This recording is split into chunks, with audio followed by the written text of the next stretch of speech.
दूसरों को आशीष का कारण बनने के लिए इस वीडियो को बार बार देखें और शेयर करें। जो निर्धन खराई से चलता है वह उस मूर्ख से उत्तम है जो टेढ़ी बातें बोलता है। मनुष्य का ज्ञान रहित रहना अच्छा नहीं, और जो उतावली से दौड़ता है वह चूक जाता है। मूर्खता के कारण मनुष्य का मार्ग टेढ़ा होता है और वह मन ही मन यहोवा से चिढ़ने लगता है। धनी के तो बहुत मित्र हो जाते हैं, परंतु कंगाल के मित्र उससे अलग हो जाते हैं। झूठा साक्षी निर्दोष नहीं ठहरता, और जो झूठ बोला करता है वह न बचेगा। उदार मनुष्य को बहुत से लोग मना लेते हैं, और दानी पुरुष का मित्र सब कोई बनता है। जब निर्धन के सब भाई उससे बैर रखते हैं तो निश्चय है कि उसके मित्र उससे दूर हो जाएं। वह बातें करते हुए उनका पीछा करता है, परंतु उनको नहीं पाता। जो बुद्धि प्राप्त करता वह अपने प्राण को प्रेमी ठहराता है, और जो समझ को रखे रहता है उसका कल्याण होता है। झूठा साक्षी निर्दोष नहीं ठहरता, और जो झूठ बोला करता है वह नाश होता है।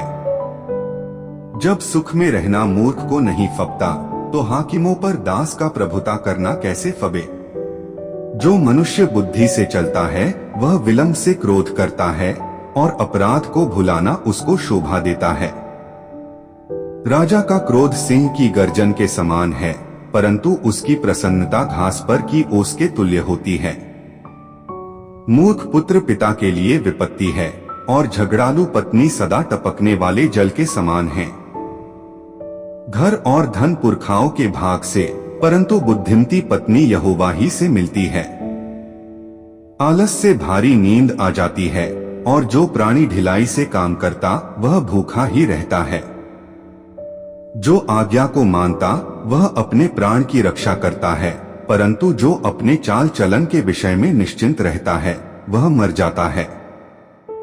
जो कंगाल पर अनुग्रह करता है वह यहोवा को उधार देता है, और वह अपने इस काम का प्रतिफल पाएगा।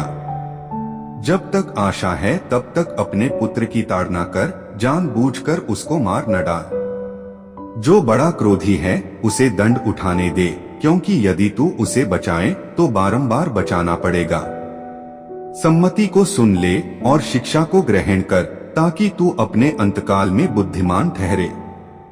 मनुष्य के मन में बहुत सी कल्पनाएं होती हैं, परंतु जो युक्ति यहोवा करता है वही स्थिर रहती है। मनुष्य में निष्ठा सर्वोत्तम गुण है, और निर्धन जन झूठ बोलने वाले से बेहतर है। यहोवा का भय मानने से जीवन बढ़ता है, और उसका भय मानने वाला ठिकाना पाकर सुखी रहता है, उस पर विपत्ति नहीं पड़ने की।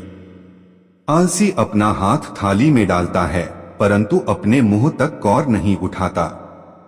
ठट्ठा करने वाले को मार, इससे भोला मनुष्य समझदार हो जाएगा, और समझ वाले को डांट, तब वह अधिक ज्ञान पाएगा।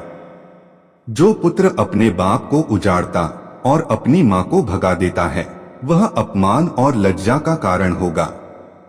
हे मेरे पुत्र, यदि तू शिक्षा को सुनना छोड़ दे तो तू ज्ञान की बातों से भटक जाएगा।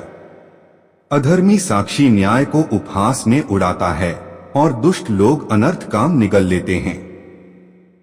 ठट्ठा करने वालों के लिए दंड ठहराया जाता है, और मूर्खों की पीठ के लिए कोड़े हैं।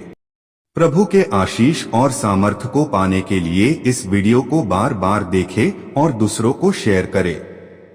प्रभु के लोग कहे आमीन।